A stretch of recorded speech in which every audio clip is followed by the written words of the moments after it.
Hello दोस्तों, स्वागत है आपका आज की इस वीडियो में। आज की इस वीडियो में हम करने वाले हैं मैट्रिक्स से रिलेटेड कुछ एमसीक्यूज़। तो चलिए स्टार्ट करते हैं वीडियो को शुरू करने से पहले आप सबसे निवेदन है कि आप मेरे चैनल को सब्सक्राइब जरूर करें और वीडियो पसंद आए तो लाइक करना ना भूलें। तो चलिए स्टार्ट करते हैं। Question number first, the product of two matrices is commutative. अगर दो मैट्रिसेस का प्रोडक्ट जो है कम्यूटेटिव है, यानी कि ए बी ए के इक्वल है, तो कौन सा ऑप्शन करेक्ट होगा? A is singular matrix, B singular matrix, A and B both are non singular matrix, A is inverse of B. तो यहाँ से हमारा करेक्ट ऑप्शन हो जाएगा option number D. Option number D में अगर ए बी का इन्वर्स है और इसकी जगह आ जाए बी ए का इन्वर्स है तो भी करेक्ट होगा। आ जाते हैं क्वेश्चन नंबर 2 पर। Two matrices A and B are equivalent. A matrix जो है बी के इक्विवेलेंट है, तो ये कब पॉसिबल है? जब दोनों की कार्डिनैलिटी कैसी होगी? इक्वल होगी, यानी कि दोनों का जो ऑर्डर होगा वो सेम होगा, तभी क्या होगा? ए बी के इक्विवेलेंट हो सकता है।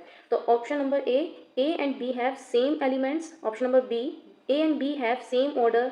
Option number C A and C have different elements. And last option A and B have different orders. तो अभी मैंने बताया कि दोनों की कार्डिनैलिटी कैसी होनी चाहिए? सेम होनी चाहिए। तो इससे हमारा ऑप्शन कौन सा सही बैठता है? ऑप्शन नंबर बी, अगर दोनों का ऑर्डर सेम होगा। If A is singular matrix then A multiply by adjoint of A is what. अगर ए हमारा सिंगुलर मैट्रिक्स है, इसका मतलब कि जो डिटर्मिनेंट है ए का वो कैसा है? जीरो है। तो फॉर्मूले के हिसाब से ये भी हमारा कैसा हो जाएगा? जीरो हो जाएगा। तो ऑप्शन देखते हैं। फर्स्ट है एडम्पोटेंट मैट्रिक्स है, नल मैट्रिक्स है, ऑर्थोगोनल मैट्रिक्स है, ये यूनिटरी मैट्रिक्स है। क्योंकि हमारा ये क्या हो जाए? जीरो हो रहा है, तो इस वजह से ऑप्शन नंबर बी करेक्ट हो जाएगा। Question number 2, if A is symmetric as well as skew symmetric. अगर ए हमारा कैसा है? सिमेट्रिक है और स्क्यू सिमेट्रिक मैट्रिक है, यानी कि इसका जो ट्रांसपोज का नेगेटिव उसके इक्वल है, तो यहाँ से ए हमारी कैसी मैट्रिक्स रही होगी? तो यहाँ पे हम इसको सॉल्व कर लेते हैं। इसको जब हम प्लस करेंगे तो कितना आएगा? 2 आएगा, और इसको करेंगे तो ये कट जाएगा, यहाँ पे आ गया 0। तो यहाँ से ए की वैल्यू कितनी आ गई? 0 आ गई फाइनली। तो यहाँ से हमारे पास कौन सा ऑप्शन सी हो जाएगा? यूनिटरी मैट्रिक्स है, इनवॉलेंट्री मैट्रिक्स है, नल मैट्रिक्स है या हर्मिशियन मैट्रिक्स है। तो यहाँ से हमारा ऑप्शन करेक्ट हो जाएगा option number C, null matrix है। आ जाते हैं नेक्स्ट क्वेश्चन पर। Question number 5, if each element of order 3 cross 3 is multiplied by 4 the new determinant. अगर हम 4 से किसी भी मैट्रिक्स में मल्टीप्लाई करें, उसके हर एक एलिमेंट से मल्टीप्लाई करनी है। कैसे? हर एक एलिमेंट से मल्टीप्लाई करनी है। तो यहाँ पर इसका डिटर्मिनेंट क्या होगा? तो यहाँ से हमें फॉर्मूला पता है, जो भी स्केलर क्वांटिटी होती है हमारी, उसमें क्या आ जाता है? जितना उसका ऑर्डर होता है उस पर उसकी पावर आ जाती है, और डिटर्मिनेंट ऑफ ए से मल्टीप्लाई कर देते हैं, जो हमारा पुराना डिटर्मिनेंट होता है। तो यहाँ से हमारा करेक्ट ऑप्शन आ जाएगा 64a multiply by determinant of A. तो ऑप्शन नंबर सी यहाँ से करेक्ट हो जाएगा। Question number 6, if determinant of A is 10 of order 3 cross 3 then adjoint of A is what. तो यहाँ से हमें पता है कि एडजॉइंट ऑफ ए का जो डिटर्मिनेंट होता है वो किसके इक्वल होता है? Determinant of A to the power 9n-1। तो यहाँ से अगर हम डिटर्मिनेंट ऑफ 10 ए देखें तो कितना दे रखा है? 10 दे रखा है, और उसके ऑर्डर कितना दे रखा है? यहाँ से 3। तो 3 में से हम क्या कर देंगे? 1 माइनस कर देंगे, तो 10 टू द पावर 2 जो कि होता है 100। तो ऑप्शन नंबर सी हमारा करेक्ट हो जाएगा। आ जाते हैं नेक्स्ट पर।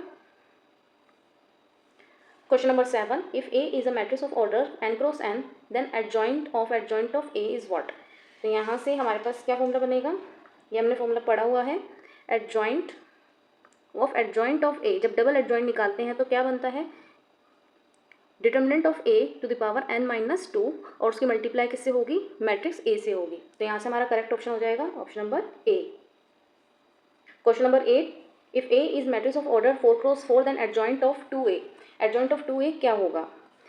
अगर किसी भी एडजॉइंट ऑफ ए में स्केलर मल्टीप्लाई किया जाए, किसी भी मैट्रिक्स के ए स्केलर की मल्टीप्लाई की जाए, तो जो स्केलर क्वांटिटी होती है हमारी, उसमें जितना भी ऑर्डर होता है उसमें से एक लेस कर देंगे, ठीक है, और जो बचेगा वो क्या रह जाएगा? Adjoint of A. तो यहाँ से स्केलर क्वांटिटी कितनी दे रखी है? हमें 2 दे रखी है, और यहाँ पे कितना है? ऑर्डर 4। तो यहाँ पे हो जाएगा 3, दैट इज 8। तो यहाँ पर हम देख लेते हैं हमारा ऑप्शन किस में सही है। यहाँ पर 16 आ रहा है, यहाँ 8 आ रहा है, यहाँ 81 आ रहा है, यहाँ 4 आ रहा है। तो ऑप्शन नंबर कौन सा करेक्ट हो जाएगा? Option number B. Question number 9, the diagonal elements of skew symmetric matrix are.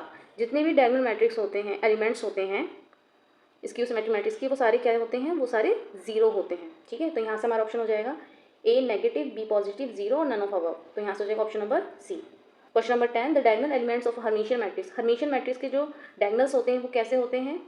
Diagonal elements कैसे होते हैं? इमेजनरी होते हैं, प्योरली इमेजनरी होते हैं, रियल होते हैं, या बोथ ए बी या नन ऑफ अबव। तो हर्मिशियन मैट्रिक्स में क्या होता है, जो डायगोनल मैट्रिक्स होते हैं वो हमेशा कैसी होती है, प्योरली रियल होती है। यहीं अगर हमारे पास स्क्यू सिमेट्रिक दिया होता है, जैसे कि नेक्स्ट क्वेश्चन में हमें दिया हुआ है, नेक्स्ट क्वेश्चन देखते हैं एक बार। The diagonal elements of a skew Hermitian matrix क्या होगा, इमेजनरी होगा। अगर स्क्यू आ जाएगा तो क्या आएगा, इमेजनरी होंगे, या तो इमेजनरी होंगे या जीरो होंगे। Next question number 12, the sum of matrix of order n cross n A and A transpose is. कोई भी ऑर्डिनरी मैट्रिक्स है ए, और उसमें अगर उसका ट्रांसपोज हम ऐड करते हैं तो हमें क्या मिलेगा। तो हमें पता है जो ट्रांसपोज होता है ए इक्वल्स टू कब होता है ट्रांसपोज ऑफ ए, जब ये कैसा होता है, सिमेट्रिक होता है। अगर हम ए में उसी के ट्रांसपोज को ऐड कर देते हैं तो हमारा हमेशा मैट्रिक्स कैसा आएगा, सिमेट्रिक मैट्रिक्स आएगा। तो यहाँ से ऑप्शन नंबर ए है skew symmetric, B symmetric, C both और नन ऑफ अबव। तो यहाँ से हमारा करेक्ट ऑप्शन हो जाएगा ऑप्शन नंबर बी। याद रखिएगा, जब भी ऑर्डिनरी मैट्रिक्स के अंदर उसी का ट्रांसपोज ऐड किया जाता है तो हमारे पास क्या आता है, सिमेट्रिक मैट्रिक्स ही आएगा, और ये हमेशा हर केस में होगा। नेक्स्ट है the determinant of orthogonal matrix. Orthogonal matrix का जो डिटर्मिनेंट होता है वो क्या होगा, 1 होगा, -1 होगा, +-1 होगा, या 0 होगा। तो पहले ऑर्थोगोनल मैट्रिक्स का हम देख लेते हैं, इसका फॉर्मेशन क्या होती है। ए ट्रांसपोज क्या होता है, आइडेंटिटी मैट्रिक्स के इक्वल होता है। अगर हम इसका डिटर्मिनेंट फाइंड करते हैं, दोनों साइड डिटर्मिनेंट फाइंड करेंगे तो यहाँ से ए डिटर्मिनेंट आ जाएगा, ए ट्रांसपोज का डिटर्मिनेंट आ जाएगा, और आइडेंटिटी मैट्रिक्स का डिटर्मिनेंट क्या होता है, 1 होता है। अब यहाँ से हमें पता है कि जिस मैट्रिक्स ए ऑर्डिनरी मैट्रिक्स है और उसका जो ट्रांसपोज होता है, उन दोनों का डिटर्मिनेंट हमेशा कैसा होता है, इक्वल होता है। तो दोनों सेम है तो इसकी पावर क्या हो जाएगी, 2 हो जाएगी, और सामने जाके स्क्वायर क्या बन जाता है, स्क्वायर रूट +-1 आ जाएगा। तो यहाँ से हमारे पास सही ऑप्शन आ जाएगा option number C. Question number 14, any matrix is a sum of. कोई भी मैट्रिक्स जो होगी, ऑर्डिनरी मैट्रिक्स जो होती है वो किसका सम होती है, दो सिमेट्रिक मैट्रिक्स का, दो स्क्यू सिमेट्रिक मैट्रिक्स का, या एक सिमेट्रिक और एक स्क्यू सिमेट्रिक का, या दो डायगोनल मैट्रिक्स का। तो यहाँ से हमारे पास ऑप्शन आ जाएगा सी, करेक्ट हो जाएगा। The sum of two symmetric matrices, किन्हीं भी दो सिमेट्रिक मैट्रिक्स का जो सम होगा वो कैसा आएगा, स्क्यू सिमेट्रिक मैट्रिक्स होगा, सिमेट्रिक होगा, बोथ ए एंड बी, या नीदर ए और बी। यहाँ पे नोर आएगा, नीदर ए नॉट बी। तो यहाँ से हमारा करेक्ट ऑप्शन हो जाएगा option number B. Question number 16, A is skew symmetric matrix then. अगर ए हमारा स्क्यू सिमेट्रिक मैट्रिक्स है तो यहाँ से ऑप्शन कौन सा करेक्ट होगा। तो इसे देखने से पहले हम एक बार ये देख लेते हैं, अगर ए हमारा स्क्यू सिमेट्रिक मैट्रिक्स है तो यहाँ से अगर ए की पावर इवन होगी तो ये हमेशा हमारा सिमेट्रिक होगा, और अगर इसकी पावर ओड होगी, अगर इसकी पावर ओड होगी तो ये हमेशा हमारा कैसा होगा, स्क्यू होगा। तो यहाँ से हम चेक कर लेते हैं ऑप्शन कौन सा करेक्ट है। तो पहले में देखिए ए इवन पावर है तो यहाँ से ये क्या है, सिमेट्रिक है, ये ठीक है। ए की पावर ओड है और ये स्क्यू है, ये बिल्कुल करेक्ट है, तो हमारा ऑप्शन ए करेक्ट हो जाएगा। एक बार बाकी के ऑप्शन भी देख लेते हैं। तो यहाँ पे हमें दे रखा है ए की पावर 2 है यानी इवन है, और स्क्यू दे रखा है, गलत हो जाएगा ये ऑप्शन, आगे देखने की जरूरत ही नहीं अगर ये गलत आ रहा है। सी ऑप्शन में ए स्क्वायर जो है सिमेट्रिक है, ठीक है। ए क्यूब इज ऑल्सो सिमेट्रिक, तो ये गलत हो जाएगा, क्यूब है तो इसका मतलब ओड है तो स्क्यू होना चाहिए।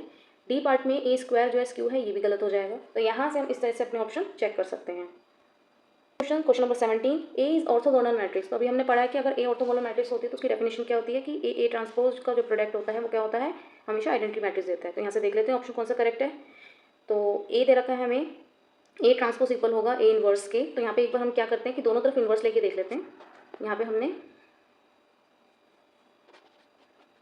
दोनों तरफ इन्वर्स ले लिया तो यहाँ पे क्या हो जाएगा, ये आइडेंटिटी मैट्रिक्स आ जाएगी इन्वर्स की वजह से ए ट्रांसपोज के साथ, और ये रह जाएगा ए इन्वर्स। तो यहाँ से आइडेंटिटी मैट्रिक्स के साथ प्रोडक्ट होगा तो ए ट्रांसपोज ही मिलेगा, जो कि किसके इक्वल आ गया है, ए इन्वर्स के। तो हमारा ऑप्शन नंबर ए करेक्ट हो जाएगा।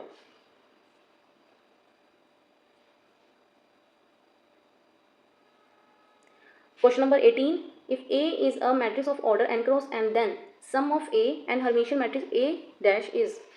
अगर कोई भी ऑर्डिनरी मैट्रिक्स है और अगर उसमें हम हर्मिशियन मैट्रिक्स का हम सिंबल जो है थीटा लेते हैं, इसका मतलब क्या होता है कि किसी भी कंजुगेट का जो ट्रांसपोज होता है वो हमारा क्या होता है, हर्मिशियन मैट्रिक्स होता है।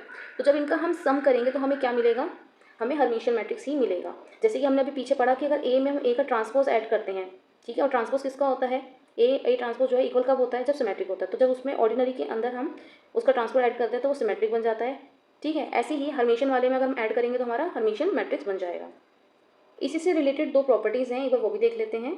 अगर हमें ऑर्डिनरी मैट्रिक्स दे रखी है, उसका ट्रांसपोज का डिफरेंस पूछा जाए कि ए और ए ट्रांसपोज का डिफरेंस जो है वो कैसा होगा, या फिर एक मैट्रिक्स है और उसका हर्मिशियन मैट्रिक्स के साथ अगर हमारा डिफरेंस पूछा जाए तो क्या होगा। तो यहाँ से दोनों का अपन से बता सकते हैं। अगर डिफरेंस पूछेगा तो हमारा आंसर क्या आ जाएगा, स्क्यू सिमेट्रिक मैट्रिक्स आ जाएगा, और यहाँ पर भी क्या आ जाएगा, स्क्यू हर्मिशियन मैट्रिक्स आ जाएगा। और अगर हम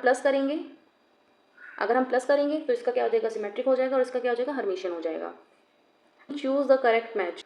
इडम्पोटेंट मैट्रिक्स कौन सी होती है, जब हम किसी भी मैट्रिक्स को 2 बार मल्टीप्लाई करें तो हमारे पास वही मैट्रिक्स आए, है ना। तो यहाँ से हमारे पास ऑप्शन हो जाएगा थर्ड।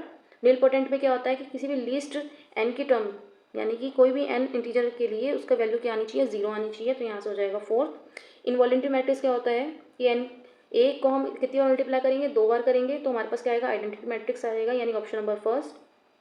ऑर्थोगोनल मैट्रिक्स में क्या होता है, ये हमने अभी प्रॉपर्टी पढ़ी है। ऑर्थोगोनल में क्या होता है कि ए ट्रांसपोज जो होता है वो क्या होता है, हमेशा आइडेंटिटी मैट्रिक्स के इक्वल होता है, तो उसका प्रोडक्ट क्या होगा, आइडेंटिटी के इक्वल होगा। तो यहाँ से हम देख लेते हैं कि कौन सा ऑप्शन हमारा करेक्ट है। तो यहाँ से देखिए जो डी ऑप्शन है, ए जो है थर्ड को मैच कर रहा है, B fourth, C I first को, और डी सेकेंड को। तो यहाँ से ऑप्शन नंबर डी हमारा करेक्ट हो जाएगा। लास्ट क्वेश्चन, क्वेश्चन नंबर 20 पर, which of the following is correct, इनमें से कौन सा सही है। The product of two matrix are always commutative, inverse of a matrix of a non-singular matrix is non-unique, determinant of A और determinant of A transpose equal होता है, diagonal matrix is always a scalar matrix. तो यहाँ पर कौन सा option जो है हमारा करेक्ट हो जाएगा, हमें क्या आंसर फाइंड करना है, करेक्ट ऑप्शन फाइंड करना है। तो यहाँ से हमारा कौन सा ऑप्शन करेक्ट हो जाएगा, ऑप्शन नंबर सी। ये भी हमने पीछे पढ़ा है कि जो डिटर्मिनेंट होता है ए और ए ट्रांसपोज वो हमेशा क्या होता है, इक्वल होता है, ठीक है। ऑप्शन नंबर डी, ये एक प्रॉपर्टी है, लेकिन ये प्रॉपर्टी हमें यहाँ पे गलत दे रखी है। जितनी भी डायगोनल मैट्रिक्स होते हैं वो कभी भी स्केलर मैट्रिक्स नहीं होते, लेकिन जो स्केलर मैट्रिक्स होते हैं वो सारे के सारे क्या होते हैं, डायगोनल मैट्रिक्स हो सकते हैं। अब ऐसा क्यों है, कोई भी मैट्रिक्स आप लेंगे, जैसे यहाँ पे मैंने लिया 1 0 0 2, तो ये मेरा कैसा है, डायगोनल मैट्रिक्स है। लेकिन क्या ये स्केलर मैट्रिक्स है, स्केलर मैट्रिक्स प्रॉपर्टी कहती है कि जो इसके डायगोनल एलिमेंट्स होने चाहिए वो कैसे होने चाहिए, सेम होने चाहिए, ठीक है। जो डायगोनल एलिमेंट्स होने चाहिए वो सेम होने चाहिए, और बाकी जो एलिमेंट्स होंगे वो क्या होंगे, 0 होंगे। तो यहाँ से तो ये गलत हो जाएगा, है ना, क्योंकि इसके एलिमेंट्स तो डिफरेंट आ रहे हैं और इसके एलिमेंट तो सेम होते हैं। यानी कि जितनी भी स्केलर मैट्रिक्स होती हैं वो सब डायगोनल हो सकती हैं, लेकिन जो डायगोनल मैट्रिक्स होती हैं वो कभी भी स्केलर मैट्रिक्स नहीं होती हैं। तो इस चीज़ का हम ध्यान रखेंगे, और ये प्रॉपर्टी हमें एमसीक्यूज में पूछी जा सकती हैं। तो दोस्तों आज के लिए बस इतना ही, मिलते हैं नेक्स्ट वीडियो में। और अगर आपको वीडियो पसंद आई हो तो प्लीज़ ज़रूर मेरे चैनल को सब्सक्राइब करें और वीडियो को लाइक करें। Thank you.